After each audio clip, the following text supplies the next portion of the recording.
What's up, mofos? Welcome into Rogue NFL Talk. I am your host, Roguegoose1. Jumping into some auction fantasy rankings from ESPN. I like to have a ton of fantasy leagues going at one time. And I don't do a ton of auction drafts, but I do like them. I like to have maybe one or two from the various fantasy draft platforms you find on the internet. And I'm going to give one quick subtle plug for my guys over at Necessary Roughness, starting up their new podcast. Going to be a lot of fun talking college sports, and they are recording a show today talking about some college sports and the NFL preseason. So make sure you go check them out on Facebook at the Necessary Roughness Podcast. They're on Facebook and Twitter. So cool. Exciting stuff there. Get jumped into the content. Looking at the ESPN auction draft rankings for PPR leagues. And I'm going to do a little positional breakdown, but I have the full complete list up here. And we're going to talk about it, talk about each position, talk about buys, and get on into the action, as it were. So quarterbacks, 100%. This top three range right here will all go for this set amount. I mean, all go for way more than this set amount. Kyler Murray will be more than $8. Once you get into this 4 to 10 range, these guys are going to fall deeply because you'll get into, especially in the first, second, probably third round, you'll get a ton of running backs up on the board. A few wide receivers, probably this top 5 range of wide receivers you'll get, probably not Calvin Ridley. DK Metcalf will definitely be up there on the board in more like that 40 to 60 range. It's weird sometimes because people like, if people really want somebody, they're going to spend a lot of money on them, and DK Metcalf is certainly one of those guys.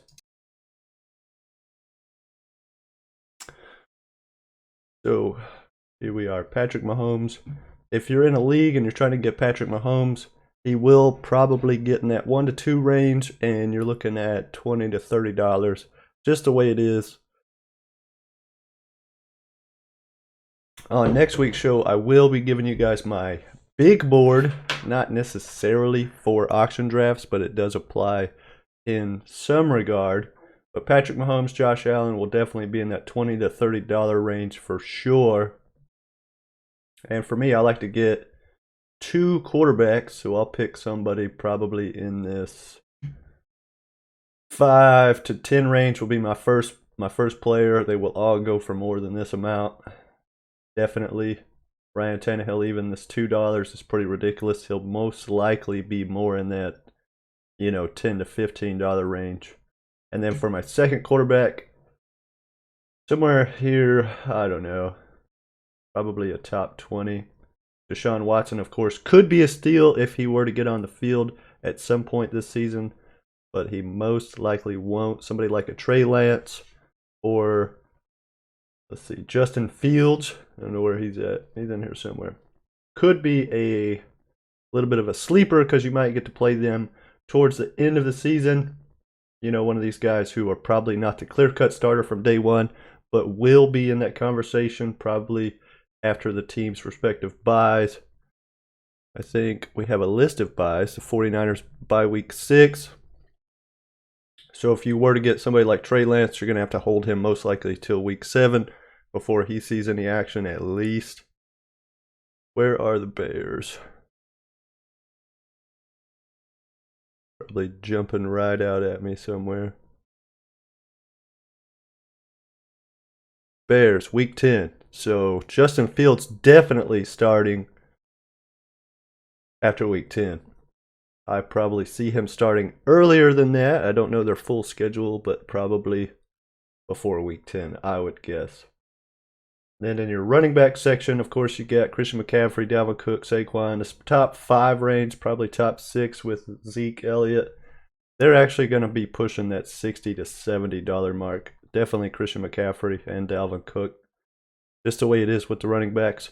Clyde Edwards-Helaire is somebody who could be a good sleeper here at 36. I'm actually surprised to see Najee Harris with his underwhelming performance there in that first preseason game, the Hall of Fame game. But he is creeping up the boards here. I actually was hoping he would be a sleeper for me, but if he keeps jumping up the board like that, it will just not be the case. Travis Etienne could be a steal in these auction drafts. Mike Davis.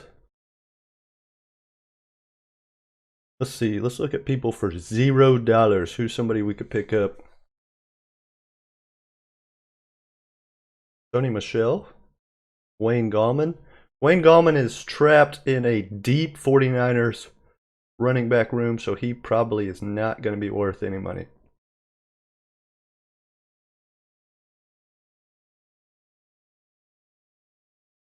Samaje Perine could be a late pick. I don't know. It just really depends on how the draft were to fall.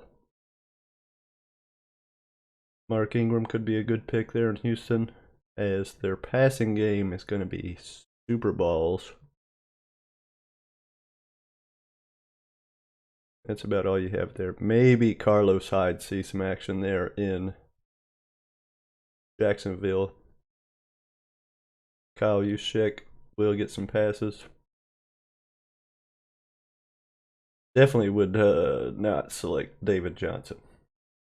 Zach Moss, a good pick there in Buffalo.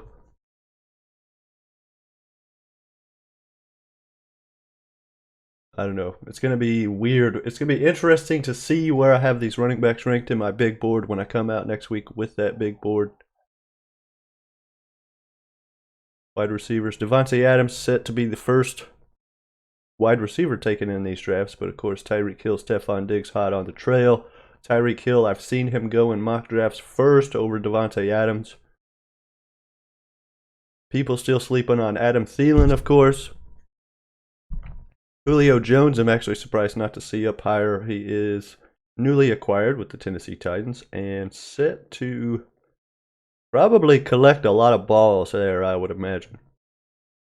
Jamar Chase in Cincinnati. It's always weird to see these rookies. One rookie each season at least always goes off. So if you could pick that one rookie, you know, it's hard sometimes, like a Terry McLaurin. Nobody saw that happening.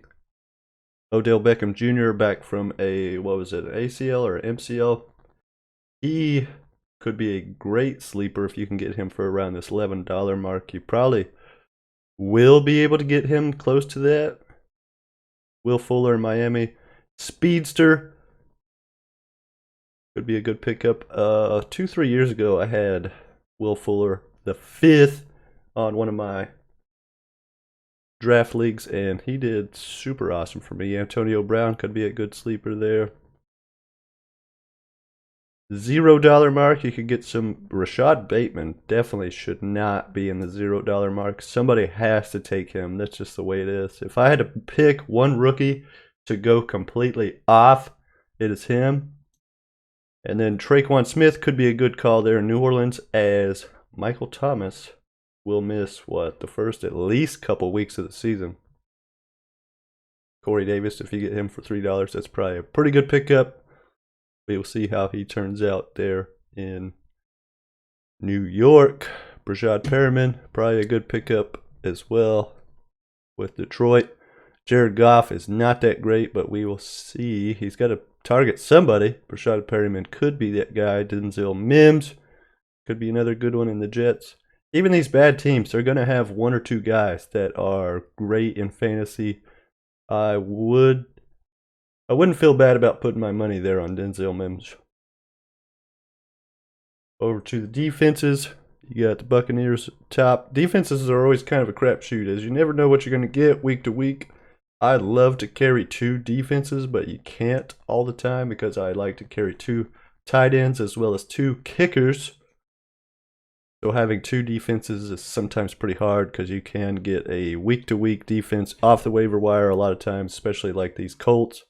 They'll maybe be on the waiver wire. You can pick them up for your bye week.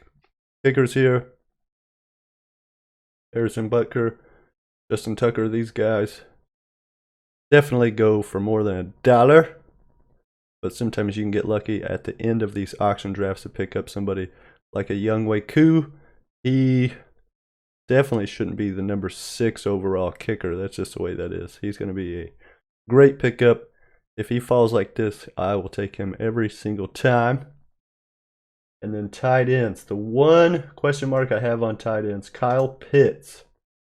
Because what happens in these drafts is like the top 3 here, Travis Kelce, Darren Waller, George Kittle, will definitely, damn, $58 fucking dollars. I'm not going to take him for $58. But usually I can get one of these 2, 3 guys. I like to have 3 tight ends for my fantasy pickup. And Kyle Pitts could be a guy that you get second, maybe. We'll see how he does. You do.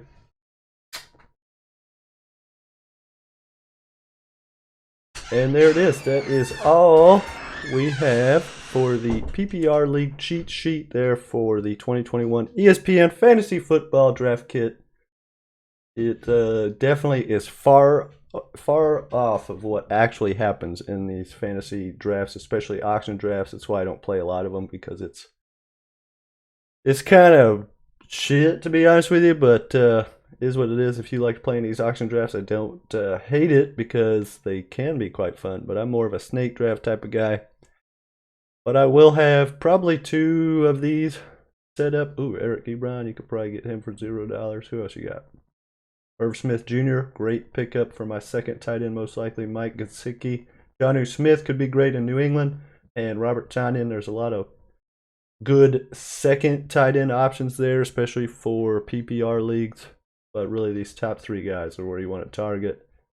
But we can't all get them, so it is what it is. But that is all the time we have for today. Thanks for watching.